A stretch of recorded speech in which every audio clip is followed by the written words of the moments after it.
حضراتكم بنترحم على ضحايا استاد دفاع الجوي وبنتقبلهم صلاه صلاه عند الله. برحب طبعا بالمدير الفني الجديد، اكيد طبعا مش هقدمه، هو سيرتوس سرتان. احنا كلنا عارفين تاريخه كويس.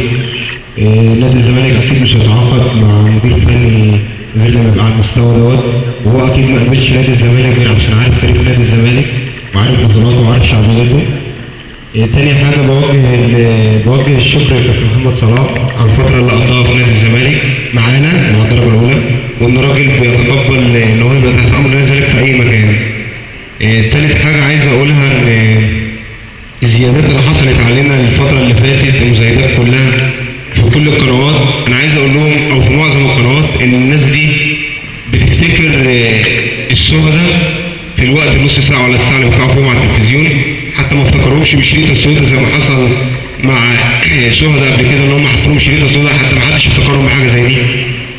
انا عايز اقول لهم ان احنا فاكرينهم على طول. نادي الزمالك طلعت انا وكابتن احمد عيد وابراهيم صلاح وناس لعيبه ثانيه من الفرقه لسياده المستشار فوق عشان نقول له الحاجات اللي احنا عايزين نعملها للشهداء. لقيناها ان في معظمها او اكتر متسجله في محضر الجلسه اللي كانت قبلها بيوم.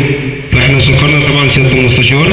انا مش طالع، انا جنب سياده المستشار، انا مش طالع امثل على حد ولا بعرف امثل على حد، قسما بالله انا بقول الحقيقه.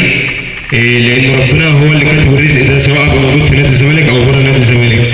انا بحترم سياده المستشار ومش هاملني القله اللي طلعوا شتموني انا واللعيبه.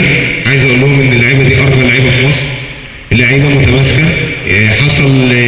يحصل مهما يحصل احنا متماسكين، عشان احنا ده السبب ان احنا ماشيين اول لغايه دلوقتي الحمد لله رب العالمين، بسبب لمه اللعيبه وان احنا في نادي ليه مجلس اداره قوي وليه جمهور في ظهرنا، الجمهور الحقيقي. انا مش زعلان من الناس اللي طلعت شتمتني، لان انا عارف ان 3/4 دول ما كانوش جايين للكوره.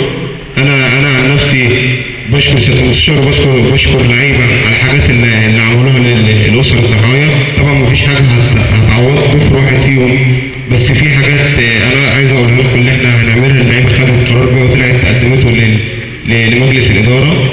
اول حاجه عاملينها ان شاء الله باذن الله صدقه جاريه، بكره رايحين معهد السرطان، هنعمل دوت باساميهم ان شاء الله باذن الله. تاني حاجه في صندوق نادي عامه فيها تخصيص نسبه من عقد كل لعيب انها تبقى موجوده باسامي الشهداء، عشان ابهاتهم او امهاتهم تقدر تطلع تعمل عمره الفتره الجايه. تالت حاجه ان في ان شاء الله لما الدنيا تبدا ترجع تمشي تاني، ان احنا مش هننساهم. هي يعني الفتره دي وعدت، لا احنا في حاجات عاملينها اللعيبه على مدار السنه اللي هتبقى شغاله، ان في حاجات بتتخصم من اللعيبه دائما راحه لاسر الضحايا، ولو حد في اسره الضحايا مش محتاجها هتتعمل لهم بعثه ضريبيه تاني. ومره تانيه انا بشكر حضرتك على الحضور، بشكر سياده المستشار وبشكر المدير الفني الجديد واتمنى له التوفيق ان شاء الله، ونقدر نساعده وهو يساعدنا ان احنا نفضل ماشيين زي ما احنا. بشكر حضرتك، شكرا.